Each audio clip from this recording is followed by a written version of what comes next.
Much as I permanently dislike Eliot's prose, whether literary criticism so-called or his abominable religious writings like After Strange Gods or The Idea of a Christian Society, at his best, as a poet, he's beyond argument and very much part of the tradition that he thought he was rejecting. High romanticism, and indeed its American variant. He belongs in the book.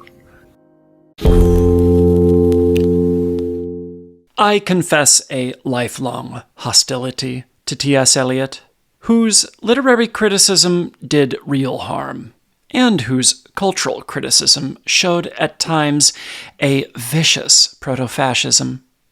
But from 1911 to 1925, Eliot was a great poet, publishing his masterpiece in 1922, The Waste Land, which was certainly the most influential poem in English in the 20th century.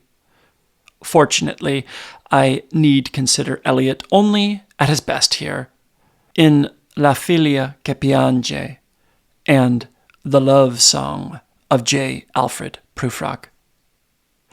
Eliot was an anti-Semite, though his variety of that spiritual illness never achieved the obsessive intensity of his close friend, Ezra Pound. I mention this matter so as to get it out of the way, although I believe it was central to Eliot's cultural polemic. The Anglo-Catholicism to which he converted in 1927 somehow had for Eliot an authorization for his anti-Semitism. Even the revelations of the Nazi death camps after the fall of Germany in 1945 had little or no effect on Eliot's idea that too many free-thinking Jews would jeopardize an idealized Christian society. Eliot, born in St. Louis, Missouri, in the United States, studied philosophy at Harvard and Oxford, worked in a London bank, and married his first wife in 1915.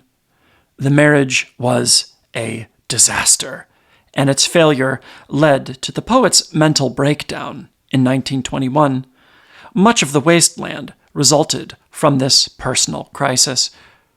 From 1925 on, Eliot worked at the London publishing house Faber and became a British subject in 1927, the year of his conversion to the Church of England. A second marriage in 1957 was a happy one and sustained Eliot until his death. Eliot asserted poetic descent from Dante and Baudelaire, and from Jacobean dramatists and metaphysical poets. The actual deep influences upon his poetry are Whitman and Tennyson. Against his will, T.S. Eliot, rather like Matthew Arnold, was a belated romantic poet, strongest as an incantatory master of phantasmagoria.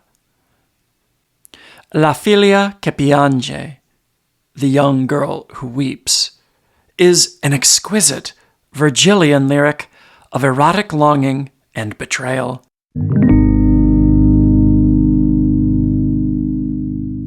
Stand on the highest pavement of the stair. Lean on a garden urn. Weave the sunlight in your hair. Clasp your flowers to you with a pained surprise. Fling them to the ground and turn with a fugitive resentment in your eyes. But weave the sunlight in your hair. So I would have had him leave. So I would have had her stand and grieve. So he would have left, as the soul leaves the body, torn and bruised, as the mind deserts the body it has used. I should have found some way, incomparably deft and light, some way we both should understand simple and faithless as a smile or shake of the hand. She turned away, but with the autumn weather compelled my imagination many days and many hours, her hair over her arms, and her arms full of flowers, and I wonder how they should have been together. I should have lost a gesture and a pose. Sometimes these cogitations still amaze the troubled midnight and the noon's repose.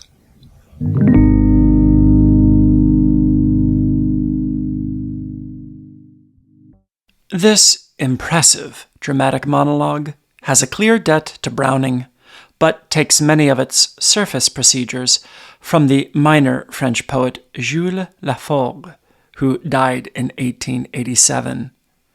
His personages, like Prufrock, have no inwardness, unlike the great charlatan questers of Browning. Prufrock is erotically timid, Hamlet-haunted, and only too aware of his own comic debasement. As an ironic study of crippling self-consciousness, this is perhaps the oddest and slyest love song in the English language.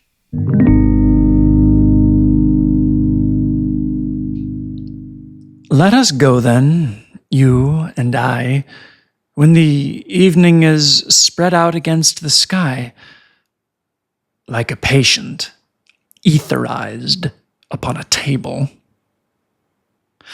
Let us go through certain half-deserted streets, the muttering retreats of restless nights in one-night cheap hotels, and sawdust restaurants with oyster shells. Streets that follow like a tedious argument of insidious intent to lead you to an overwhelming question.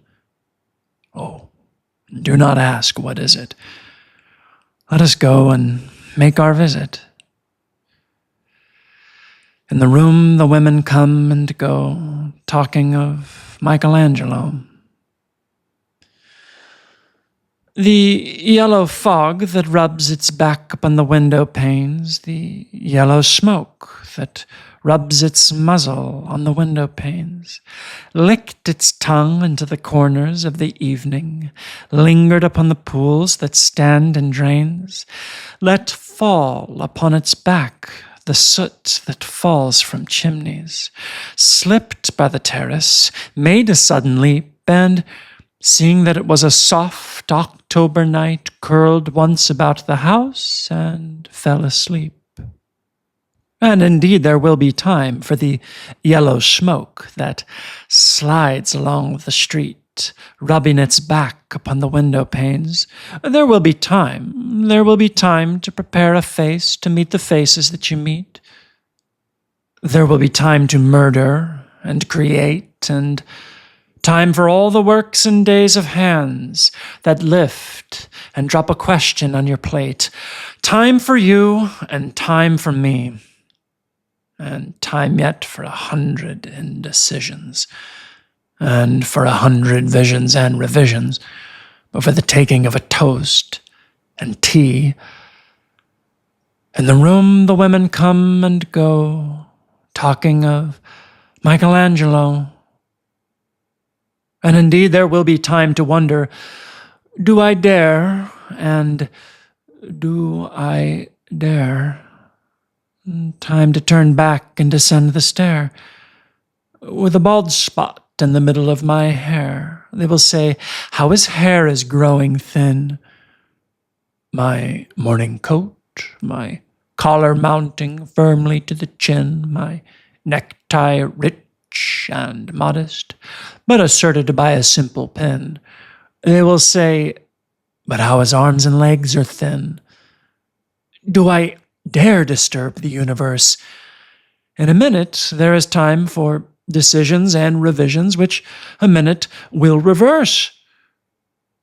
For I have known them all already, known them all. I've known the evenings, mornings, afternoons. I have measured out my life with coffee spoons. I know the voices dying with a dying fall beneath the music from afar the room, so how should I presume?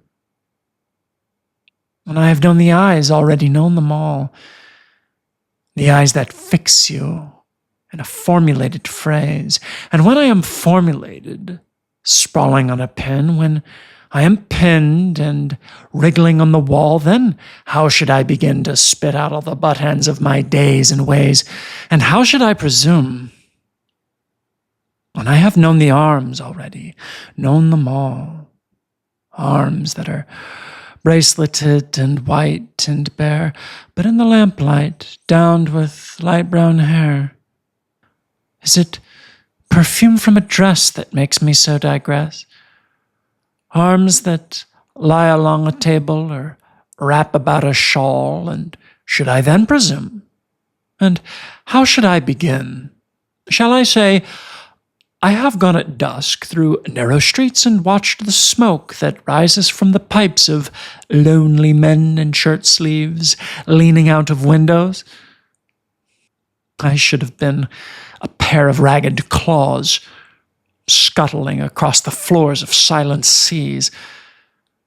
And the afternoon, the evening, sleep so peacefully, smoothed by long fingers, asleep, tired, or it malingers, stretched on the floor here beside you and me. Should I, after tea and cakes and ices, have the strength to force the moment to its crisis? But though I have wept and fasted, wept and prayed, though I have seen my head, grown slightly bald, brought in upon a platter, I am no prophet, and here's no great matter. I have seen the moment of my greatness flicker, and I have seen the eternal footman hold my coat and snicker. And in short, I was afraid. And would it have been worth it after all? After the cups, the marmalade, the tea, among the porcelain, among some talk of you and me? Would it have been worthwhile to have bitten off the matter with a smile, to have squeezed the universe into a ball, to roll it towards some overwhelming question, to say, I am Lazarus, come from the dead, come back to tell you all, I shall tell you all? If one, settling a pillow by her head, should say, that is not what I meant at all. That is not it at all.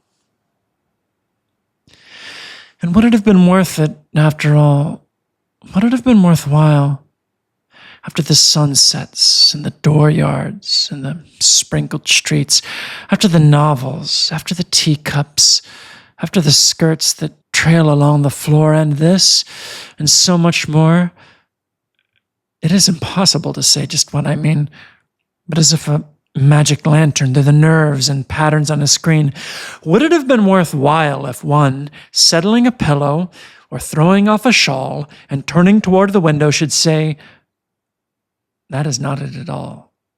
That is not what I meant at all. No, I am not Prince Hamlet, nor was meant to be. I am an attendant lord, one that will do, to swell a progress, start a scene or two, advise the prince, no doubt, an easy tool, deferential, glad to be of use, politic, cautious, and meticulous, full of high sentence, but a bit obtuse, at times indeed almost ridiculous, almost at times the fool. I grow old. I grow old. I shall wear the bottoms of my trousers rolled. Shall I part my hair behind? Do I dare to eat a peach? I shall wear white flannel trousers and walk upon the beach. I have heard the mermaids singing each to each. I do not think that they will sing to me. I have seen them riding seaward on the waves, combing the white hair of the waves blown back. When the wind blows the water white and black, we have lingered in the chambers of the sea, by sea girls wreathed with seaweed red and brown, till human voices wake us, and we drown. Like, subscribe, notification bell, join the herd.